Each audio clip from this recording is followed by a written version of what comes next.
In this video, I'm going to be demonstrating some of the functionality of the inventory asset, as well as giving a short tutorial on how you can use that. So I'm going to go ahead and insert my sample scene so you can see how it works. So once I get a hat spawned in, I can go ahead and pick it up. And when I pick it up, as you can see, it gets added into my hotbar. And now I have a second hat. And whenever you have two of these, they'll stack on top of each other. They'll do this up to 5 currently. However, this is changeable. This can be whatever you want.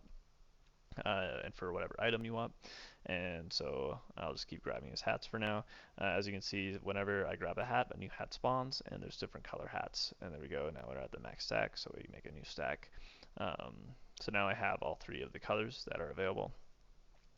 So with these hat items, there's a few things I can do. One of them is I can drag them like this, and I can drag them into this other slot over here. So this slot is a different inventory. This one can be used a little bit like an armor slot. So when I put this hat into that slot, it'll change the color to make it red like that. Now I can do this with black, blue, and yeah, any other color of hat I would have in here. The functionality of this would obviously be as something like an armor slot inside of a game. Um, okay, so another big piece of this scene is this box. So when I press E, I can open up the box. Now when I press Control, I can move these items over, just like that. Now I can move them back, drag them back into my hotbar, and I can put them back into my armor slot if I want. Okay, now another thing I can do in this scene is I can drag and drop hats just like that. So I can get them from my inventory back into the real world, just as like that. This asset can work in either 2D or 3D, so yeah, feel free to use it for either. Now that you see how this inventory works and some of the basic functionality, I'm going to go over how you can actually build this yourself. So the first step for me is going to be deleting everything, so I start where you start. Okay, so the first thing you'll want to do is get this inventory controller and drag it into your scene. Click the I understand the setup button right there. Next, you want to make sure your prefab is unpacked. So, and this is in those instructions, which I'm going to explain now. So I just hit the unpack completely button. You can also just hit the unpack button. It does the same thing either way. Now you just need to add this UI here. So important piece of the instructions here are that you can only ever have one inventory controller, and the inventory controller must always be unpacked. The way you access this is through a static instance, and so by having 2 of them, it doesn't work very well. And so make sure you only ever have one of these. Now the next thing we're going to do is set up our items. So these were the little hats you saw. So what I'm going to do for these items is I'm just going to make one version of them, which will be like, I'll do the red hat here first. So for this red hat, I want to go and get my red hat sprite, which is inside of my scene, sample scene, sprite hats here. So I'm going to drag that red hat onto the image, this portion. So this is what the actual inventory will display. Now I want them to be able to stack up to 5 and display amount, just like that. And then I want them to be draggable, so that way I can move them throughout the inventories as you saw before. Next, I want to link a game object. So the reason why we need to do this is so that we can drag and drop them into the world. This is what instantiates them, or allows them to instantiate an object when they're dropped into the world. Let me go and get the hats prefab. So here's the red hat prefab. Okay, now finally, this is what allows you to have the armor slot type thing, is you add an action to your item. And so the action in this case is going to be from the fashion applicator, so it's what applies the hat color. And I'm going to go ahead and put the put the function set red. So this is what will set the hat to be red when I drag and drop onto that. Just so you can see what the fashion applicator actually does. It takes in sprites, which you can see here, and puts them and stores them inside of this script, and allows you now to set that sprite to be equal to any given thing at any given case. So if you want the red hat, you just have to set the red hat like this, and if you want the black hat, you just set the black hat, etc. So all this is doing is setting this player hat to be a certain sprite. Okay, perfect. So now we understand that. We can go ahead and add this for each inventory, or each item, I mean. So we have our red hat. We also have our turquoise hat and our black hat. So I need to go ahead and add in the sprites for each of those things. So um, as you can see, this could be easily adapted to many different types of use cases. So the one I'm using here is an example, but you could definitely use this for armor or for a sword or for anything you need to portray inside of a game. So let's see, so I'm just placing the turquoise hat, and then this one needs the red hat.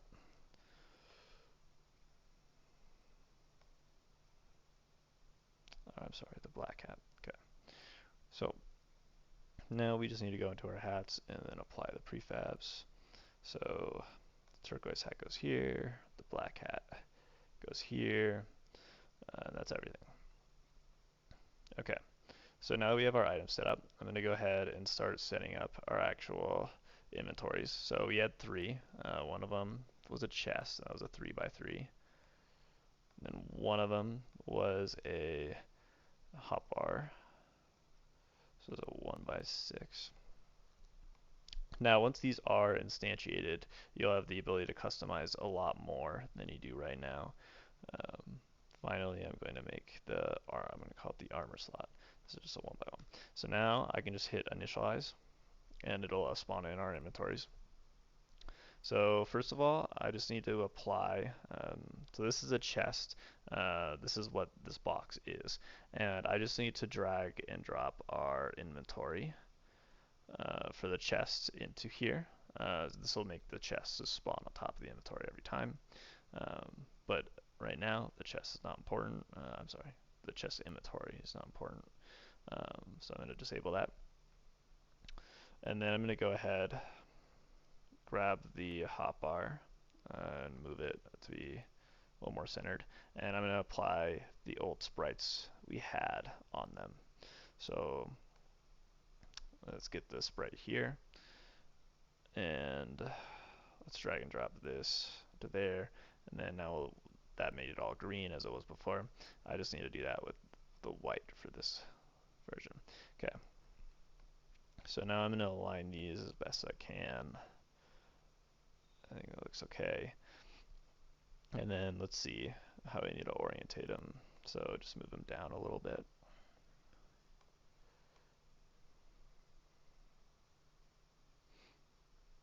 Okay.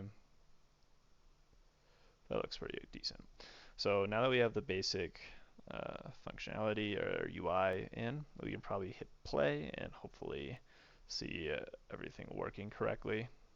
Yep. So now, as you can see, we're adding items into our inventory. However, right now there's no functionality to allow it to drag. So let me show you how to add that portion. So if you want to be able to drag, all we need to do is enable draggable on these inventories. Just like that. So now if I hit play, I would be able to drag the slots anywhere in our inventory. As you can see, the armor slot does not currently do anything. So we need to go and add the functionality for it to do the add item or the change color hat. So I'll show you how to do that now. So that is done through this item entry exit action. All this does is when an item enters a certain slot in an inventory, it'll do an action, and when it exits, it could do an action. It doesn't need to do both, it could just do one. So right now I'm going to set it to do on enter. It's going to do the item act. And so what this is going to call is just whatever is assigned to the act inside of our inventory controller. So what it's calling is this piece of the inventory items. So that is why we click that. Okay, so now we have item act on enter, and we're going to add one more. This piece doesn't matter anymore, but this is just for exit. We got a warning just because we can't have two of these for an enter, but since we changed it to exit, this is perfectly fine. And now we're going to add functionality to set it back to our regular hat. So we're going to do this by dragging and dropping the fashion applicator and sending it to the boring hat, just like this. So now if we hit play, we should see that the hats change colors. And I did not set that one up correctly, so I'll have to go back and fix that. So if I go back into the inventory controller, let's see, so turquoise, black hat, and then red hat.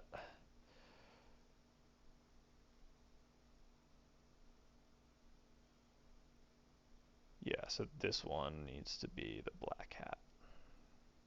Sorry about this. This one needs to be the turquoise hat. Okay, perfect. So now that these are assigned, when we hit play,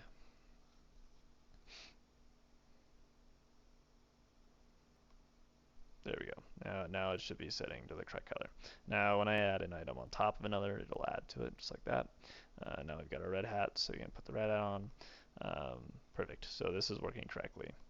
Now the last big piece.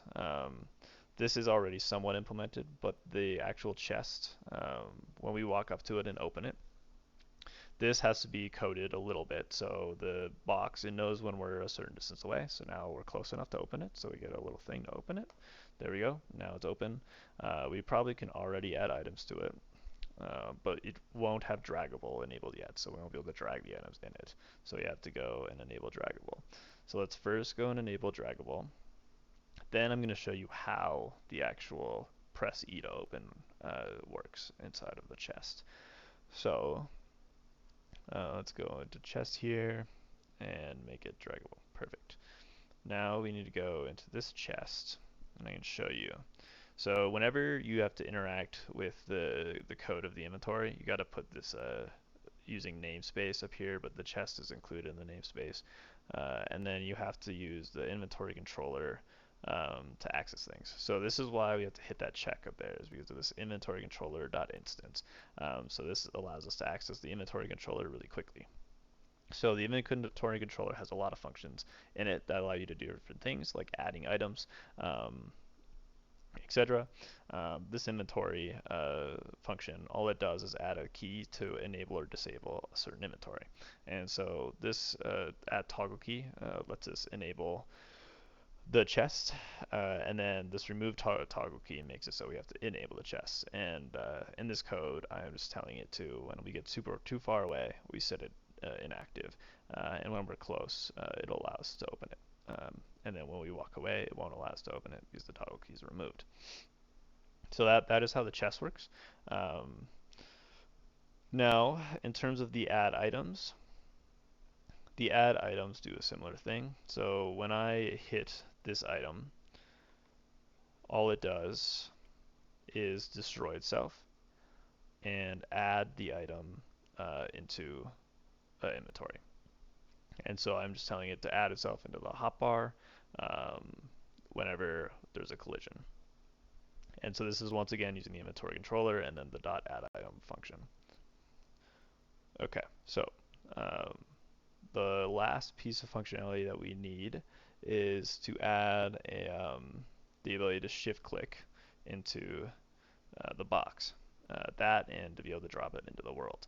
And so the shift click into the chest, what we need to do is go into hotbar, go down to the move item on press, and hit plus, and now let's make this shift, and then I'm going to move it into chest. Okay. So now when I go and pick up an item, and it's in the hotbar, then I hit E and hit shift, then it will move the item over.